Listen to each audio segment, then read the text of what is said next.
ये क्लियर है, ये क्रिस्टल क्लियर है, ये क्रिस्टल क्लियर है, ये क्रिस्टल क्लियर है। इसमें थोड़ा सा डाउट आ रहा था, एक बार इसको फिर देख लेते हैं। Given example of relation reflexive symmetric but not transitive, right. तो देखो हमने जो एग्जांपल लिया था, अब देखो इसमें रिफ्लेक्सिव तो है 4 4 6 6 8 8, राइट। सिमेट्रिक भी है एपी बी एपी बी ए, ये सिमेट्रिक। अब जरा ध्यान से देखो, रिफ्लेक्ट ट्रांजिटिव की कंडीशन यही होती है ना आपकी कि ए बी बिलोंग करता है, अगर बी सी बिलोंग करता है तो ए सी भी बिलोंग करना चाहिए। अब देखो यहाँ अगर आप इन दोनों केसेस में देखो तो ए बी बी सी ए सी, कोई दिक्कत वाली बात नहीं है। आप आपको ये तो ट्रांजिटिव है, ये चीज सभी में सेटिस्फाई होनी चाहिए। अब देखना 4 6 A B, right, 6 8 B C, right. अब देखो यहाँ पर क्या आपको ए सी दिखाई दे रहा है कहीं? 4 8 नहीं है, फिर ट्रांजिटिव। हर जो भी कंडीशन है वो हर जगह सेटिस्फाई होनी चाहिए, इसलिए पहले तो आप मैं हमें हर एक एलिमेंट चेक करना पड़ेगा। जब अगर वो ट्रांजिटिव है तो आप कोई भी एलिमेंट अगर ऐसे देखोगे तो सब में आपको चेक करने की जरूरत नहीं है। अगर वो अगर ट्रांजिटिव है, कोई भी क्वेश्चन आप देख लेना, ये तो चेक करने में कितना टाइम लगता है। ऐसी रिलेशन होता है ना, किसी में भी चेक करोगे, अगर आप कहते हो ट्रांजिटिव है, जैसे मैं कोई भी क्वेश्चन उठाता हूँ, अभी आगे हमने कोई ट्रांजिटिव, ये देखो जैसे आपने कोई एग्जाम्पल वाला केस में ट्रांजिटिव वाला देखता हूँ जो आपने अभी यहाँ पर दिया है फर्स्ट वाले पार्ट में, ये नॉट ट्रांजिटिव। सेकंड थर्ड वाले पार्ट में क्या था हमारा, थर्ड तो अभी किया हमने। फोर्थ वाले पार्ट में ए टू ए लिया आपने। फिफ्थ वाले पार्ट में ये आपका, यस देखो ये ट्रांजिटिव है। अब ये ट्रांजिटिव होने का मतलब क्या है, ए बी बी सी और ए सी, ए बी बी सी और ए सी, ठीक है। इस तरह से आपका, इसी तरह से अगर आप जो आपने पहले क्वेश्चन प्रूव किए थे, इससे पहले जो हमने किए, जहां भी अगर आप कहते हो कि वो ट्रांजिटिव है किसी भी एग्जाम्पल में, ये आपका क्वेश्चन नंबर फर्स्ट है, it is not symmetric, it is transitive. देखो ये ट्रांजिटिव है, तो ट्रांजिटिव का मतलब हर जगह से हर तरह से ए बी बी सी और ए सी उसमें बिलोंग करेगा। ए बी बी सी और ए सी उसमें क्या करेगा, बिलोंग करेगा, अगर वो ट्रांजिटिव है।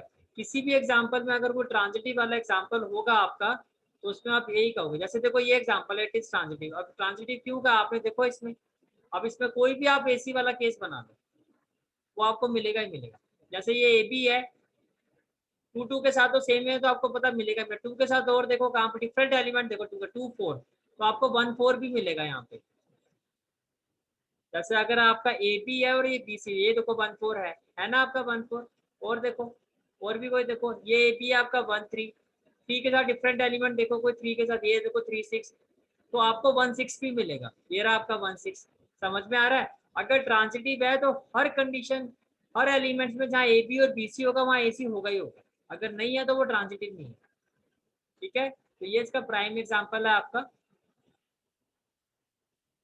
जो अभी आपने क्वेश्चन किया है third part.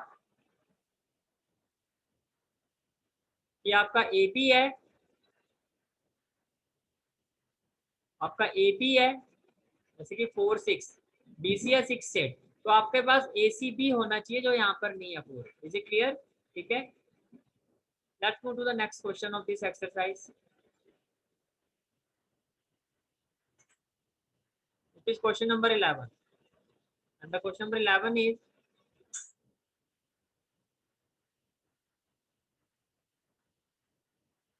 show that the, just a minute, just a minute.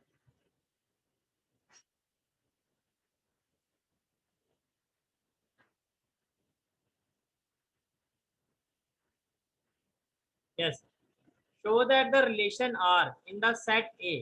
अब एक सेट A है, नहीं सेट A का सेट A के साथ रिलेशन है of point in a plane.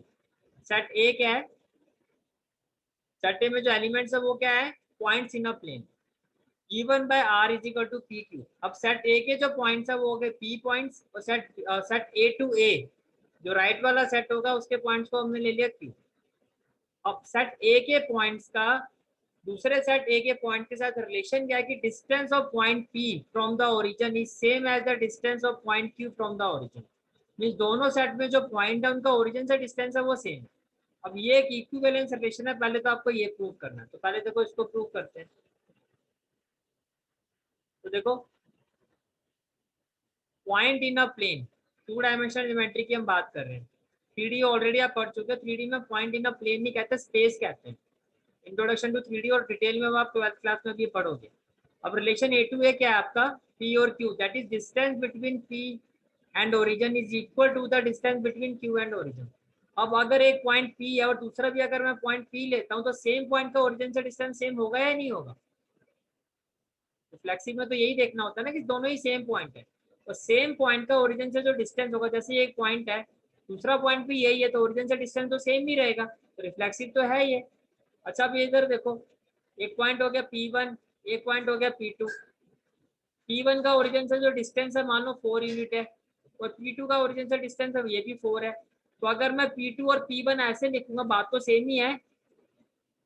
अभी P2 का ओरिजिन से डिस्टेंस 4 ही है और P1 का 4 ही रहेगा, तो अगर ए बी बिलोंग कर रहा है तो बी ए भी बिलोंग करेगा, यस और नो? समझ में आ गया ये? अच्छा इधर देखो P1 P2, मैंने P3 और ले लिया।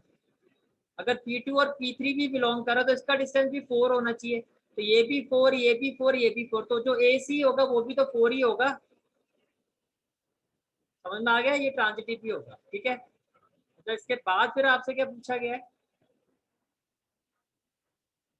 further show that set of all point related to a point P not equal to 0 0 is the circle passing through P with origin as center। क्या कहा, आपको शो करना है कि सभी पॉइंट का जो सेट है रिलेटेड टू पॉइंट P, जो पॉइंट P से रिलेटेड है, नॉट इक्वल टू 0 0 विच जो ओरिजिन पे पॉइंट नहीं है, is the circle passing through the P with origin as the center।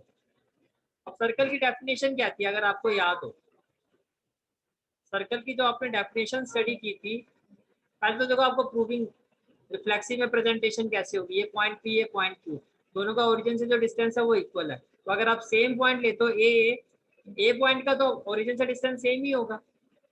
फिर आपने कहा सिमेट्रिक, सिमेट्रिक में आपने ए बी का कि distance of point A from the origin is same as distance of point B from the origin, तो B A के लिए भी आप सेम बात यही कहोगे, तो सिमेट्रिक भी है।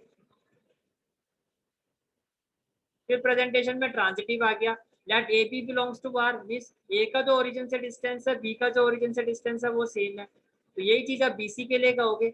अब बी और बी तो कॉमन है ना, तो जितना डिस्टेंस यहाँ है उतना डिस्टेंस यहाँ है, तो ए और सी का जो डिस्टेंस होगा वो भी सेम होगा, ये आपकी प्रेजेंटेशन होगी। ए बी, फिर बी सी, और फिर यही सेम चीज आप इसके लिए लिखोगे ए सी के लिए, right. And then at last it is an equivalence relation.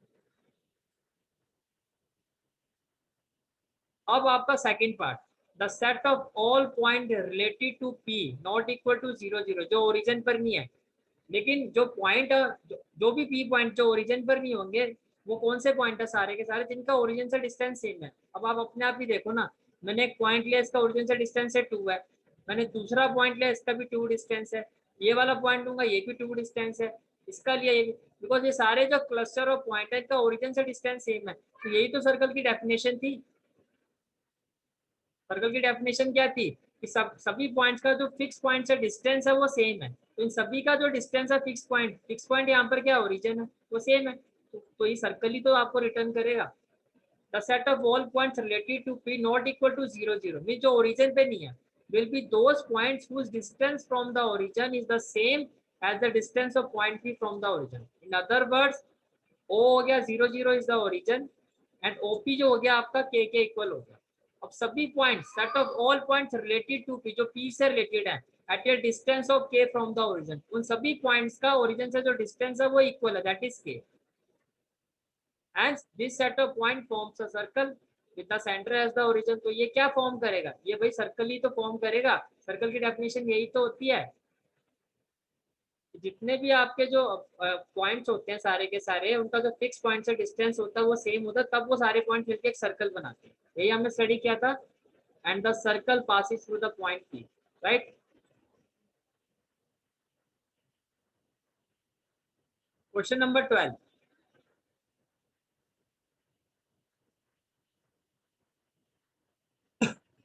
show that the relation R defined in the set A of all triangle as R सभी ट्राइंगल्स के बीच में सेट ए में जो भी ट्राइंगल्स हैं उनके बीच में रिलेशन क्या है, मैं ए टू ए, T1 ट्राइंगल हो गए सेट ए लेफ्ट वाला और T2 ट्राइंगल्स हो गए सेट ए राइट वाला।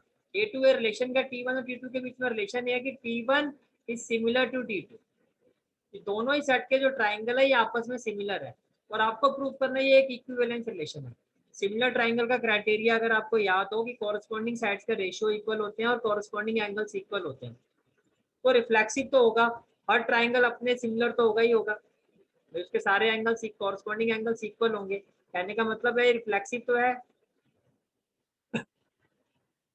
देखो सेट ए क्या है आपका, सेट ऑफ ऑल ट्राइंगल। ये ए अगर मैं इसको भी ए ले लेता हूँ, एक सेट जो ए है T1 जो अपने तो सिमिलर होगा ना, ए जो होगा ए के सिमिलर होगा ही नहीं होगा। एक ट्राइंगल आपने ड्रॉ किया, ये ट्राइंगल अपने आप के तो सिमिलर होगा ही होगा, तो रिफ्लेक्सिव तो ये है। और अगर आप ये कहते हो कि ए बी जो है T1 T2 के सिमिलर है, तो आप ये भी तो कह सकते हो T2 T1 के सिमिलर है, इसमें क्या फर्क है, बात तो एक ही है। तो देखो symmetric AB belongs to R, A similar to B, for BA B belongs B similar to A, which is true, it is symmetric। अब देखो ट्रांजिटिव के लिए भी बहुत सिंपल है, अगर आपने कहा AB belongs to R, that is A is similar to B, BC belongs to R, B is similar to C, so from 1 and 2 can I say that A is similar to C, that is transitive। तो ये prove हो गया कि ये एक equivalence relation है, यहाँ तक कोई डाउट तो नहीं है, सिंपल क्वेश्चन था। आगे देखो, कंसीडर 3 राइट एंगल ट्राइंगल। तो 3 राइट एंगल ट्राइंगल आपको कंसीडर करना है, T1 जिसकी साइड है 3 4 5, T2 with side 5 12 13 and T3 with side 6 8 10। Which triangle among T1 T2 and T3 are related. तो आपको बताना है तीनों ट्राइंगल में से कौन से दो ट्राइंगल है जो आपस में रिलेटेड है। ओके देखो जो T1 ट्राइंगल है ये 3 4 5, क्या इनके बीच में अगर मैं रेशियो निकालता हूँ, सिमिलर ट्राइंगल में आपको पता होगा कि कॉरस्पॉन्डिंग साइड्स का रेशियो मींस कॉरस्पॉन्डिंग साइड का रेशियो प्रोपोर्शनल होते हैं। लाइक ये अगर 3/5 है और ये वाली साइड इसके साथ 4/12, क्या आपको दिखाई दे रहा है इनका कोई रेशियो इक्वल आ रहा है, नहीं आ रहा। अब इसका इसके साथ देखो 3/6 क्या रिटर्न करेगा 1/2, 4/8 क्या रिटर्न करेगा 1/2, 5/10 क्या रिलेट करेगा 1/2। इट मीन इन दोनों ट्राइंगल की जो साइड है वो प्रोपोर्शनल है। सिमिलर ट्राइंगल में यही होता है, अगर दो ट्राइंगल सिमिलर हो तो उनके कॉरस्पॉन्डिंग साइड के जो रेशियोज होते हैं वो सारे के सारे इक्वल होते हैं। It means T1 is related to T3 by because sides of T1 and T3 are proportional। Is it clear? ठीक है।